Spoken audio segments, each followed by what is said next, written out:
So inshallah, I have tafsir. I chose Surah Al-Layl. It's actually, I guess, a good surah for us to do, seeing that we're approaching Ramadan soon. It's really, I mean, just about a month and a half.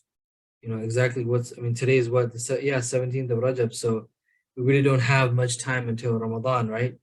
And so I'll connect for you everything which we're going to discuss, and what lesson we can kind of take from it.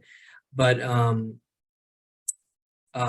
the surah itself, it's very important always when studying the Quran to see the placement of the ayahs. The Quran is like a beautiful puzzle, which you really have to see how each piece is connected to the other piece to appreciate the grand image, So so when you look at the placement of the surah, it's between Surah Shams and Surah Duha. The previous surah is Surah Shams, which is the sun. Surah Al-Layl, which we're doing today, is the night.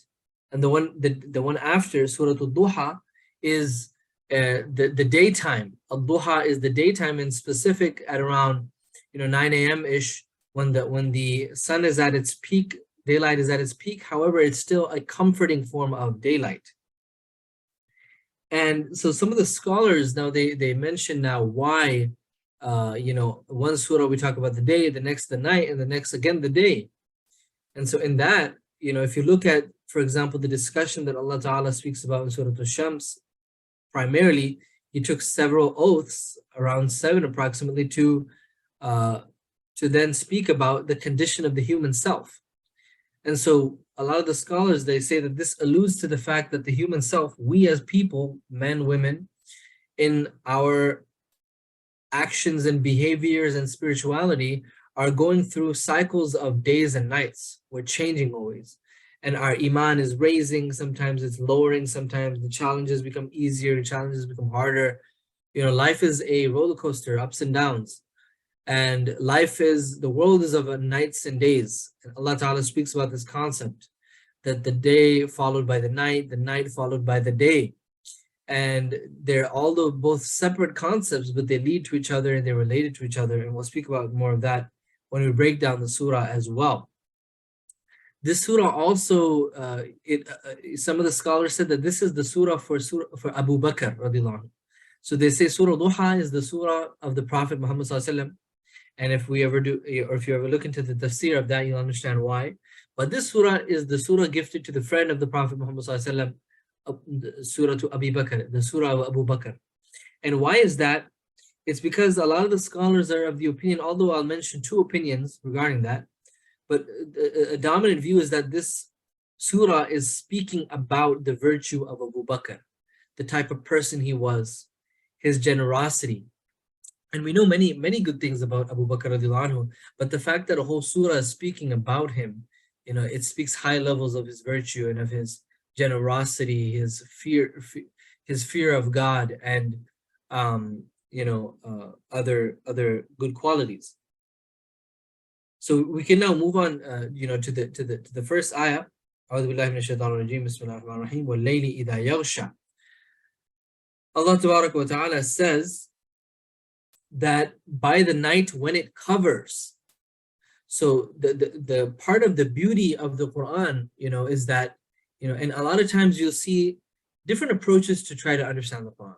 You'll see scientific approaches, you'll see mathematical approaches, you'll see informative approaches, you'll see linguistic approaches.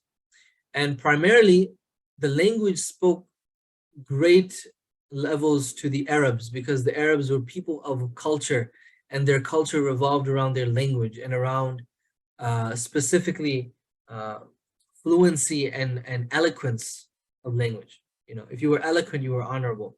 If you were not eloquent, so much so that it's a known story about one of the poets, that he reached like the age of 7 or 8, and he had not yet said any poetry. So his father commanded his guards to take him to the jungle and to take his life. So then when they took him into the jungle, he started saying poetry, right? And so then they spared his life. My point of just mentioning this is that language is very important to the Arab. The Quran was primarily revealed to that society, and of course to all of mankind till the day of resurrection. But Allah Ta'ala describes the night using a verb, that the night, by the night, and he's taking an oath. And the oath is always to describe something great within his creation. This is something very great that I'm about to discuss, and also to bring your attention and my attention to something which he wants to discuss. When I take an oath, I yell and I take an oath, I swear by this. Everyone's then wondering for what, like, what is he swearing for, right? And hopefully those swears don't include any foul language, but a swear, generally, an oath, it's to bring attention, importance to something. So Allah Ta'ala takes an oath first, wal-layli, by the night, when it covers. Yaghsha, it's described as like a vessel. It covers, and that's really what the night is. The night, it covers us. It covers us from what? From the hustle and the bustle of the day. It covers us and gives us comfort, right? A covering is kind of a symbol of, when you want to protect someone, you'll cover them, you'll wrap them, you'll embrace them. So it's a sign of protection. It's a sign of comfort. So the night gives us comfort. It gives us, right, as Allah Ta'ala describes in the Quran, that the night was made as sukoon or sakan, as peace, so that you can find peace in the night, right? Now, just before we move on to the next ayah, there's one thing then we can learn about the purpose of the night. The night is to bring comfort in our lives, right? This is why the Messenger of Allah would tell us that we should rest, right? Even if, no matter how pious a person is, that person takes some hours of rest. Why? Because that's the purpose of the night.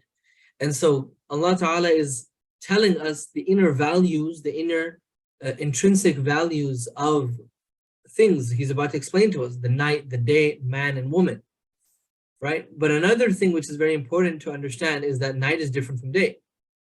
There's a diversity, and that diversity leads to these things serving different purposes, right?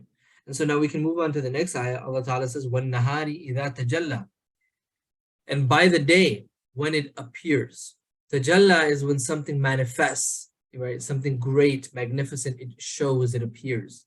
And so the night is, the day is not only, in this surah, it's being something as described as something as which appears, because that's what the light does, it appears. But then by virtue of that, it shows everything else. We wouldn't be able to see. That's what the dark is, right? We don't see anything. So the day, it shows everything to us. So it appears and it brings everything in its light into appearance, to show for us. And then we can now move on to the next ayah. وَمَا خَلَقَ الذَّكَرَ وَالْأُنْثَى. And so the translation here, and I always, if whoever attends our tafsir on Saturday knows that I always discuss the translation. Why? Because the translation is also an effort done by a human being, right? Which ultimately describes and portrays their interpretation of the ayah, right? So over here we can see the translation is, and by he who created the male and the female. So over here then it would seem that Allah Ta'ala is taking an oath by himself. However, there's a few other interpretations as well. One, that this could also mean linguistically ma, and I won't go into the details of it, ma al-masdariya, and basically the crux of that, it would translate as, and the creation of man and woman, meaning the creation of man and woman is magnificent. Look at this, the creation, and marvel at its magnificence. Very interestingly, there's certain realities that unveil to us then. There are certain realities that open to us about man and woman, that they are like the day and night. They're very different. The day and night serve completely different purposes. The same way, the man and the woman serve different purposes, and they act in different ways. And this can become a very sensitive topic, but Allah Ta'ala in the Quran very clearly says it. وَلَيْسَ الذَّكَرُ كَالْأُنْثَى, and the male is not like the female. They are different. They are different. But they are also similar. How so? The night eventually turns into the day. Right? So there's like a meeting point as well, though, right? Because it eventually turns into the day eventually turns into the night. So there are points where they meet. So there are similarities as well. But then why is Allah Ta'ala taking oaths by all of these things? that will open to us in the next ayah. But also we can understand a few things before we go to the next ayah, which is Allah Ta'ala is taking an oath by these diversities, right? And this is a concept which the scholars talk about, which is that the diversity of the world, the multiplicity of the world, but the unity of God, right? The oneness of God, right? So you can find the diversity in all of these things, which is supposed to point us to that one creator who is ever able and capable, and his creativity is magnificent. So it points us to him, all this diversity. And diversity is beautiful. If we didn't have diversity, there would be no beauty. Diversity is what makes the world beautiful. So you have this diversity, but it points you to the oneness of the creator. So the creation has multiplicity, is diverse, but the creator is one, right? And then we can learn that these are the oaths, right? Now the oath obviously doesn't stand alone, right? If I say, I swear by a book, okay, you'll be waiting that, oh, what is he going to say? Okay, say something. What if I just stop there? Obviously, I'm not going to stop there. The oath is to reinforce a statement. And that statement is the next ayah. So now if we move on to the next ayah, Allah Ta'ala then tells us why he's taking an oath. And then it'll become more clear to us why he's taking an oath by different things. Inna sa'yakum lashatta. Indeed, your efforts are diverse. This is very important. Why? Because when you see mankind striving and struggling to all kinds of things, and this ayah is not, it's directly speaking to everyone, right? Muslim, non-Muslim, white, black, doesn't matter. But like the kind of the what's important to a person is diverse. Everyone finds something uniquely important and significant. And then those people that work towards those objectives or those aims or those goals in various different ways. So you'll see this diversity, and you'll end up getting lost if you don't know the right path, right? And so that's why we need the guidance, and these subjects will come in the coming ayat. But you'll see all of these different efforts and all of these, because in al-insan lafi kabad, that man is always the human being is always in a struggle, always striving, right, towards something, and towards various paths. But then which one is going to lead? Because they're all diverse, but they're going to lead to one, which is Allah, right? So what is that path which will then lead to Allah? And so in that, then Allah Ta'ala describes to us in the coming ayat. So in the next ayah, we can move on. Allah Ta'ala says, فَأَمَّا مَنْ أَعْطَى وَاتَّقَى. Now Allah is describing one path. As for the one who gives and fears Allah. So this ayah seems to be speaking very general. And there's a concept in the Quran that the Quran speaks very general, so that it is a message to everyone, but at the same time, it can be speaking about specific people.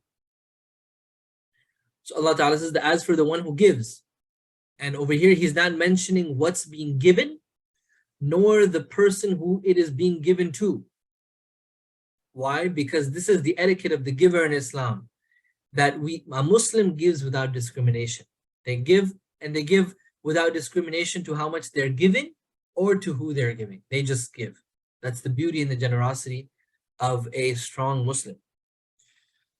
So I said in the beginning, though, that this is the Surah Abu Bakr, but I said also that there's another interpretation, because there's another narration, and it's a beautiful narration. It's regarding a Sahabi by the name Abu Dahdah radiallahu anhu, that there was a person with a garden, and his garden had date trees, full of date trees, and there were parts of those date trees which were inclining over the fence, and some of the dates would fall over the fence.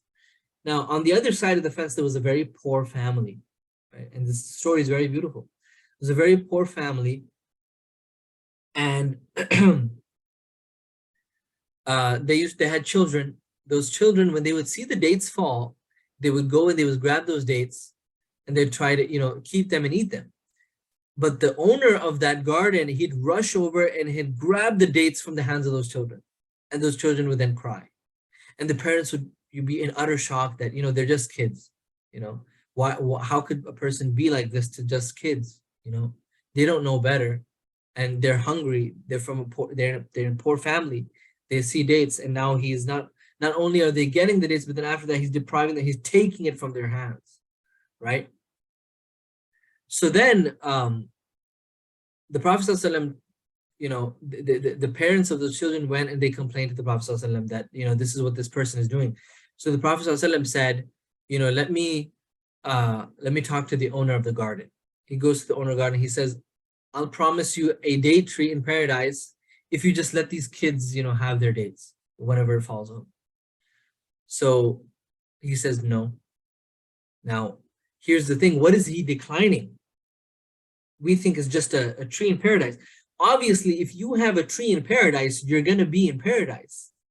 You're not going to have a house in paradise or a tree in paradise and you're in, may Allah protect, hellfire. So if he's promising you a tree in paradise, by virtue of that promise, you're also being promised a space and a place in paradise. So he said no to that and declined it. A Sahabi by the name of Abu Dahdah found out about this. And so then what did he do? He went to the Prophet ﷺ. Actually, no, he went to the owner of the garden and he said, let me buy this whole garden. He bought the whole garden from him, gave him a generous amount. Then he went to the Prophet ﷺ and he said, I will give you this whole garden if you just give me a tree in Jannah. The Prophet ﷺ said to him, he said, okay, and he promised. Abu Dahdah turned away and he went and he told his wife of this deal. And so then he went home screaming, Rabih al-bay'a, that what a bargain, what a profitable bargain. And so he went to his wife. His wife said, what a profitable bargain, what a great decision you made.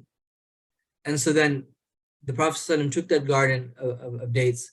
He promised Abu Dahdah a date tree in paradise. And then he gave that garden to the poor family on the other side of the fence. So some of the scholars say that Allah Ta'ala is speaking about this person. The other person who majority of the Mufassirun, the majority of scholars say that this is referring to, this ayah, is Abu Bakr radiallahu anhu. And you can speak about the generality of this, which is that Abu Bakr radiallahu anhu was always a very generous person, and he would always free slaves, give to the poor, and so much so that the higher people of the Quraysh and Makkah, they would make fun of him, that what are you doing? You're literally just giving your wealth to waste. So it was a way of the Arabs that they would free slaves when they were young sometimes. The reason being, if you freed a slave, then that slave owed you a favor. So if you free a young slave, then that person who's young and still strong, there's a lot more you can get out of them than freeing an old woman or an old man. But Abu Bakr, he would free old men, he would free people who were ill and had physical ailments, handicapped. He would free old women, and they would say that what are you doing? You're wasting your favors because you're not going to get anything out of these people. But another person who he freed was who? It was Bilal radiallahu anhu. He freed Bilal radiallahu anhu, and this was a known thing. He bought him from Abu Sufyan, and then he freed him because of the torment that was being given to Bilal radiallahu anhu for accepting Islam. So he bought him just so that he could free him from that torment and that torture. But Abu Bakr radiallahu anhu was also a very generous person. And so Allah Ta'ala then honors him by describing him here, A'ta. But we can also now, let's pay attention to the ayah a bit more, because we spoke about some of the backgrounds of this ayah. A'ta is something which is done for creation. The next word, wattaqa, this is related to God. And so there are a few things over here that Allah Ta'ala is telling us that if you want to be of the people that go to Jannah and you want to be of the people of the right path, there are a few things you have to do. One of them is that you have to be good to mankind. You have to be good to humanity, okay? So get your things straight with mankind. And then also you can't just be good to people. You need to be good with God too. If at any any range you are falling short in any of these areas, then you're not completing the quota. You're not completing the requirement. So a'ta wa taqa, you have to give to people, and then you have to sacrifice for God, and you have to fear Allah. And then in the next ayah, Allah Ta'ala says, وَصَدَّقَ بِالْحُسْنَى, and believes in the best. Now in the brackets you can see here reward, because that's also one interpretation. But saddaqa, first of all, is a person who firmly believes in something. Not only believes in it, but tells others, this is the truth. This is the truth. Bil husna. He believes husna. Now, what is husna? We'll go through a few interpretations. The first one, reward, okay? So the promise, the reward is Jannah, right? So the person believes that, no matter what good he does, that he will be given his due. He will be given a reward by Allah. Second interpretation, that whenever he gives generously, that he knows that Allah Ta'ala will return to him. And right, this is a part of our belief. And I said that, it's good that we're talking about this before Ramadan. Why? Because the Prophet ﷺ spoke seriously about generosity before and during the month of Ramadan. And this Aisha radhiyallahu anha said that the Prophet ﷺ was the most generous he was in the month of Ramadan. He was more generous than the wind. He was more generous than the wind. Excuse me. So the Ramadan is a month of generosity, and we'll get to that again towards the end. But these people believe that whatever they give for the sake of Allah, they will be recompensed. There is a return. Okay. The third meaning is a bit more complicated. This person believes in every good thing. So some of the scholars said that husna refers to a good statement. And what's the best statement? It is La ilaha illallah. So whatever Iman and Islam brings to the table, the Sharia, that person believes in all of it and practices it. Right? He makes it a part of his life. Right? So every good morality which Islam establishes, he believes in it. He makes it a part of his life, and his vision of life and his world vision, because we all carry a vision on how we view the world. But his worldly vision becomes an Islamic vision. You see through the lens of Islam. This is the point. You see through an Islamic lens. This is how you judge through things. This is how you make decisions. That your decisions are based off of Islamic values, Islamic morale. So we can move on to the next ayah. Then he says, this person who does all of these things, فَسَنُيَسِّرُهُ لِلْيُسْرَى, we will ease him towards ease. So what does that mean? فَسَنُيَسِّرُهُ لِلْيُسْرَى.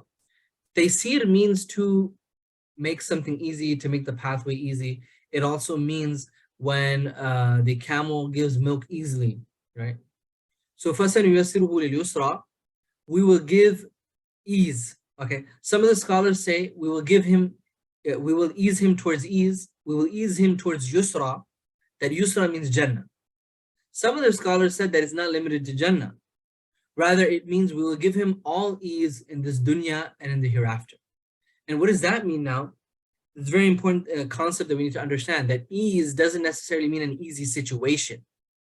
But ease means, it could also mean that the burden will be very difficult, but God will give you the ability, Allah will give you the ability to bear that burden. He will make the burden easy. The life of Rasulullah ﷺ was very difficult. Outwardly, it seemed very difficult, but he was able to bear that burden. Why was he able to do it? Because Allah gave him the ability. Now in this, I won't go into it in detail, but there's a discussion that some of the scholars will discuss, which is regarding Allah Ta'ala's decree, so divine decree and fate, and human volition, so human action, right? If Allah decides everything and he makes things easy or not easy and difficult, then what's the point of us doing anything, right? And the Sahaba even asked this question. But what did the Prophet ﷺ say? He said, no, you do your due diligence, what's upon you, your obligation, and Allah then will do the rest, right? But by nature, when a person is doing something, his actions will go towards a direction. His temperament and his nature and his values and his behavior will push him towards a direction, and Allah will open that direction to him.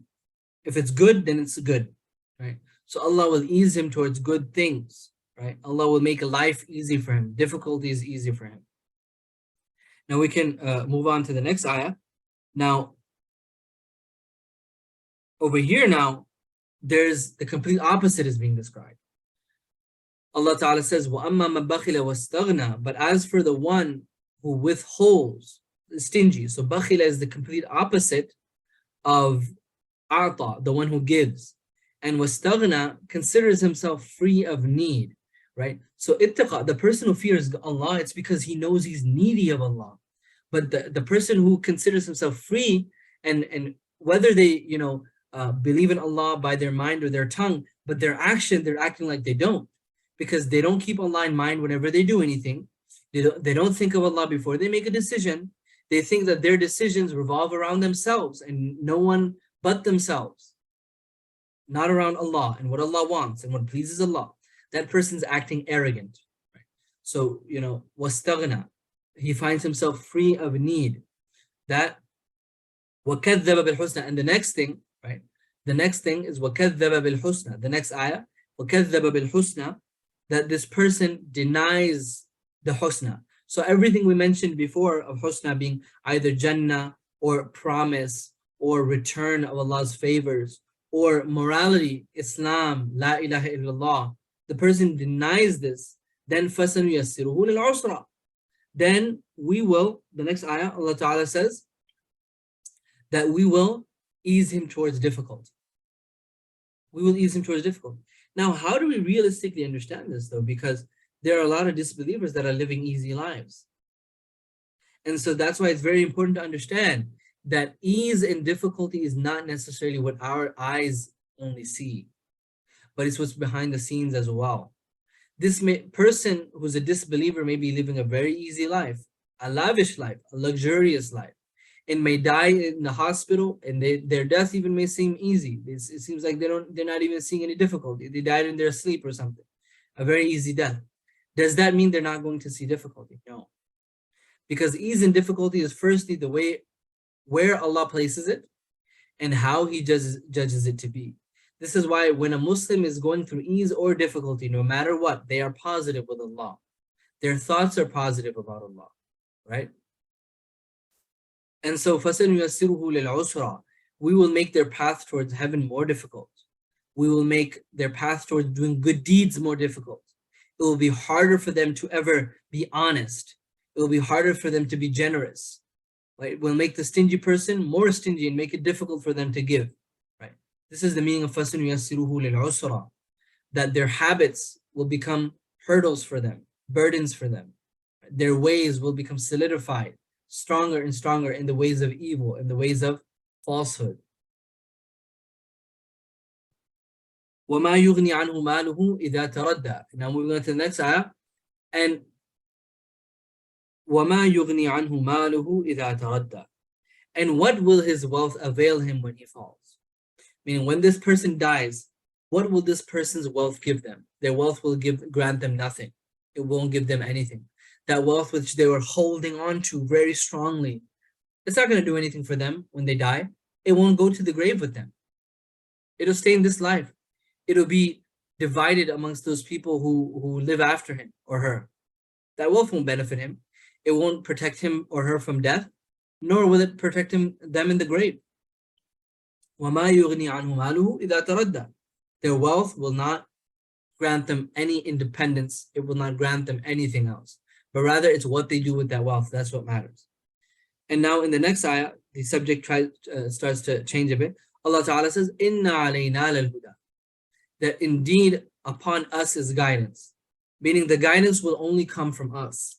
Right? So if we want guidance and if we want other people to have guidance, it has to come from Allah. Right? So that guidance comes from Allah. Allah is the one who guides. Allah is the one who guides. So Inna alayna lal-huda. Guidance is in our hands.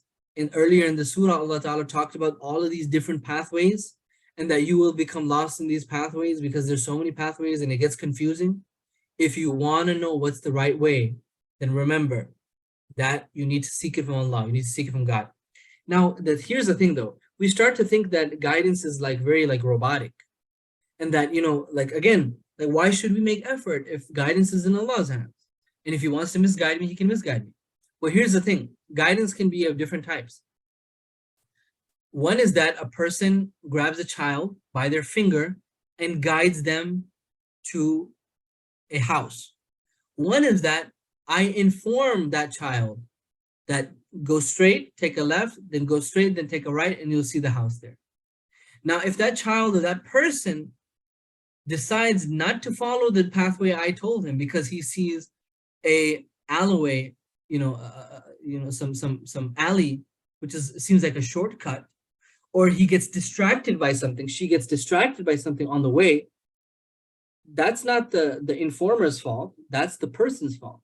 So Allah has guided us, and he gave us the guidance, and he gave us the access to the guidance, which is access to the revelation, the book, the Quran. But if we then choose not to live by it, or if we then choose not to hold on to it and not to think about it and learn it, then who's that on? That's not on Allah. That's on my freedom of choice. That's on me, the choice that I made. And life is all about choices. We will make choices, and diverse choices. So it's about making the right choice. وَإِنَّ لَنَا لَلْآخِرَةَ وَالْأُولَى. And indeed to us belongs the hereafter and the first life. In this ayah, Allah is trying to tell us that, a lot of times in our efforts, right, we become lost. What should I do? Should I become a doctor? Should I become an engineer? And in that, then, will I have time to learn my deen? Should I give my time to this business, or should I give my time to the masjid? What should I do? So Allah Ta'ala is trying to guarantee us that just remember that, just as you work for the hereafter, and you remember that Allah will return to us and reward us in the hereafter, don't be afraid to give wealth for the sake of Allah, to give generously. Don't be afraid to give your time for the deen. Why? Because Allah owns this dunya as well. Just as he owns this dunya, he owns the hereafter. Just as he owns the hereafter, he owns this dunya. And everything which you will get and you will receive, it will be given by him. So why are you fearing then?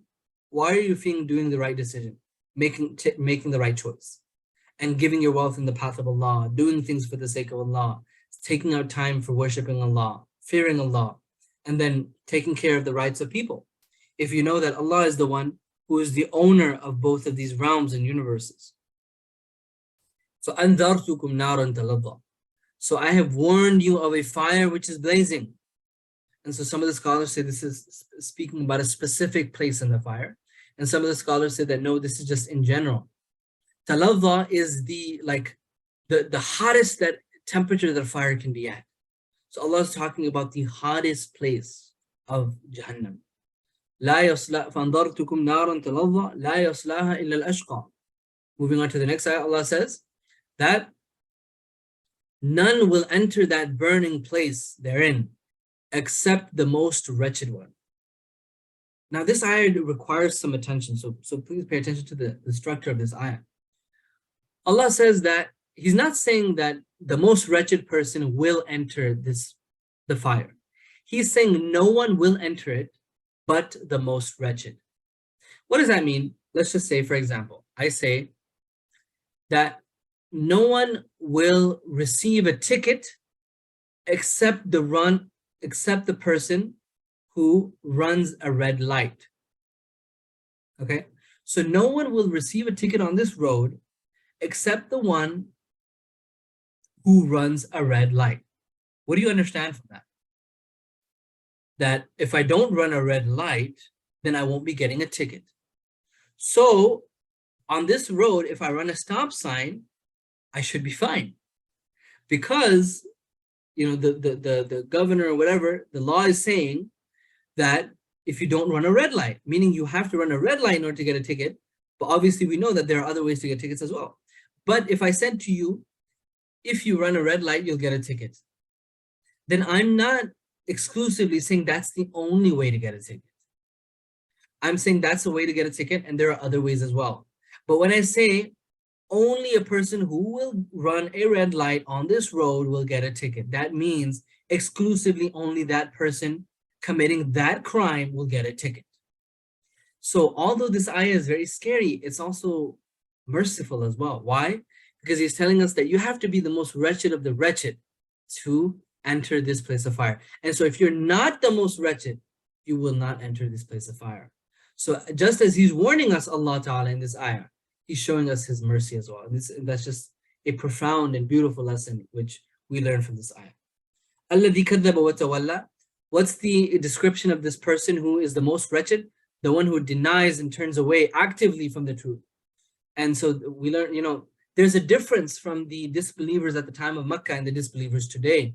That the disbelievers of Makkah had access to the living being of the Prophet ﷺ, the living person. They had access to the Quran being revealed right there and then.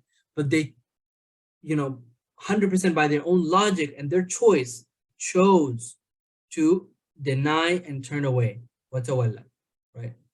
And although in our day a disbeliever would fall under the same category, but the rank would be different. The rank would not be as severe. وَسَيُجَنَّبُهَا الْأَتْقَى. But the righteous, the most righteous, will avoid it. Actually, the translation isn't the most correct. Underneath, actually, it's better. The righteous, but will be removed from it. The righteous, meaning the righteous will be put aside from it. They will be protected from it. But over here as well, the most righteous, al-atqa, the most righteous.